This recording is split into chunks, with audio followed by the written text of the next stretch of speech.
Dear finance professionals and students, welcome to podcast of Fca Deepak Rao, a practicing chartered accountant. Daily news and updates for 10th April 2025. The Reserve Bank of India has directed the board of IndusInd Bank to ensure accountability for accounting lapses that triggered a steep drop in the bank's market value in early March and eroded depositor and investor confidence. Although RBI did not name the bank explicitly during a recent press briefing, Deputy Governor J. Swaminathan said it is standard regulatory practice to initiate forensic audits and accountability reviews in such cases.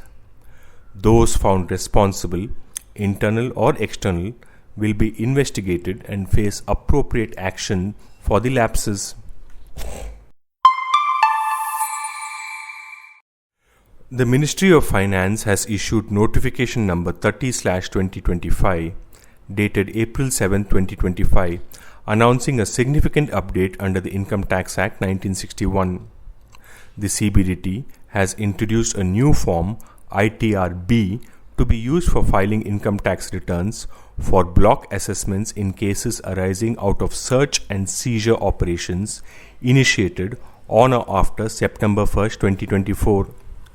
Taxpayers and tax professionals dealing with search and seizure cases must now ensure compliance using Form ITR-B, which captures extensive details regarding income, assets, expenditures, and tax credits over the entire block assessment period. The Ministry of Finance, through the Central Board of Direct Taxes, has officially notified April 30, 2025 as the last date to file a declaration under the Direct Tax Vivad se Vishwas Scheme 2024. This declaration must be submitted to the designated authority in accordance with Section 90 of the Finance No. 2 Act 2024. Taxpayers with pending disputes are advised to take immediate action to avail the benefits of the Vivad se Vishwas Scheme 2024 and avoid further interest or penalties.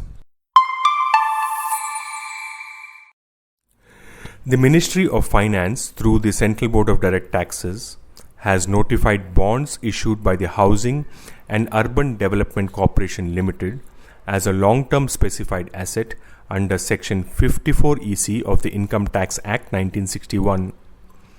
Investors looking to avail capital gains tax exemption under Section 54 EC for financial year 2025-26 can now consider investing in Housing and Urban Development Corporation Limited bonds provided they meet the notified conditions. This provides a secure and tax-efficient avenue for parking long-term capital gains while contributing to India's infrastructure growth. The Reserve Bank of India on Wednesday released a draft framework for the securitization of stressed assets, aiming to repackage these assets into tradable securities with varying risk profiles. This initiative seeks to create a market for stressed assets, attracting broad investor participation to supplement the current practice where such assets are transferred to asset reconstruction companies under the SARFAESI Act.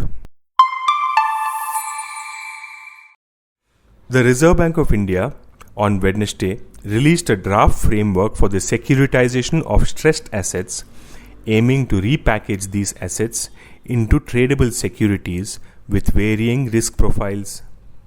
This initiative seeks to create a market for stressed assets, attracting broad investor participation to supplement the current practice where such assets are transferred to asset reconstruction companies under the SARFAESI Act.